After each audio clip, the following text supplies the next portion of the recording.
Okay guys, let's finish up 3.5. This says use algebraic techniques to find the following limits. So the limit as x approaches infinity of 3x minus 2 over the square root of 2x squared plus 1.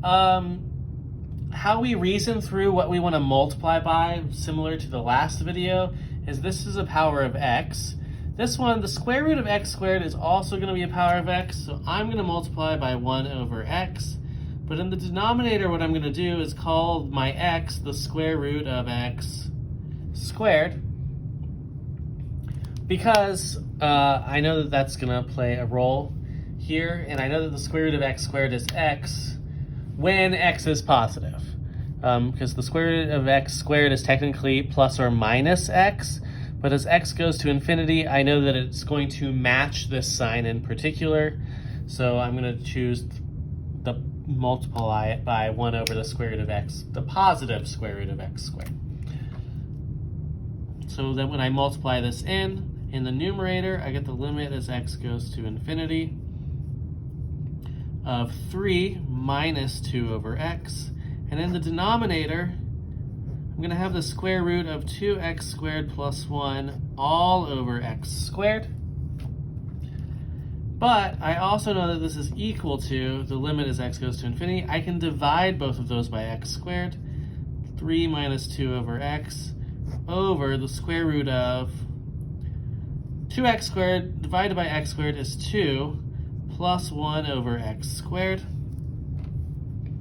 Now one of my rules is I can take the limit of the inside and then take the square root of it. So I know that this is 3 over, this is 2 plus 0 when x goes to infinity, so this is the square root of 2. So my limit here is 3 over the square root of 2, which kind of makes sense.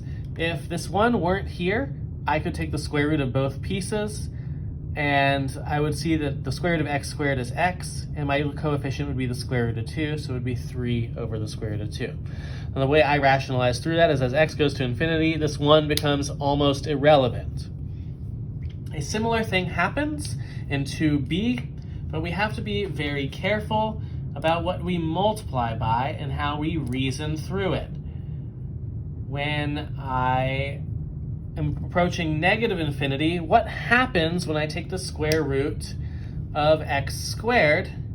Well, a negative number squared becomes positive, and then, so let's talk through this first. I'm multiplying by 1 over x, and really 1 over x here. But this particular 1 over x, because x is negative, when I square it and take the square root, it becomes positive, so I have to turn it into a negative 1 over the square root of x squared. Particularly this negative comes from here. Because of the way squaring and square roots work, it's going to be the opposite sign here in the denominator. But otherwise, the follow-through is the same, and you should end up with an answer that's 3 over the negative square root of 2 on the negative side. So this kind of represents the idea of two different horizontal asymptotes, one on the positive and one on the negative side, if you multiply it through. And I will leave the opportunity to multiply it through to you. It will look very similar to over here, only there will be a negative out front of the square root when you do it. Now, most of your polynomials in general, and many functions generally, don't approach a specific value as x goes to positive and negative infinity. Some of them are increasing or decreasing forever. Particularly with your polynomials, you may have seen in the past, in algebra again, that the end behavior of a polynomial can be determined entirely by the largest power of x and the coefficient in front of that largest power of x, depending on whether the exponent is even or odd. And so we have definition of infinite limits at infinity. The statement limit as x goes to infinity of f of x equals infinity means that it's basically as x increases without bound, the output value, or y, is also increasing without bound. And it follows similarly for the other issues as well. As x increases without bound, it could decrease. You've probably seen this with end behavior of polynomials, but we can, again, look at this here in this section as well. So find the following limits. The limit is x approaches infinity of x cubed.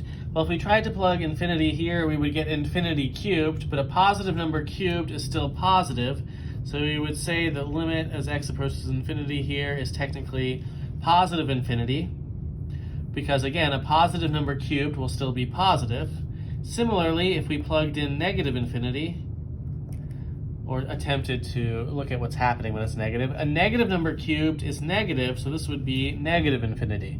So what this really represents is on the right side of the graph, we should be increasing, going up without bound, and on the left side of the graph, we should be going down without bound. If you remember what x cubed looks like, it does just that. Kind of flattens off here in the middle, but on the right side it goes up, and on the left side it goes down. So this is the way we deal with infinite limits if we're taking what's happening on the very, very far left and right sides, as x is either decreasing or increasing without bound. And that's really all 3.5 is about, is formally defining these types of behaviors. So that's it for this video.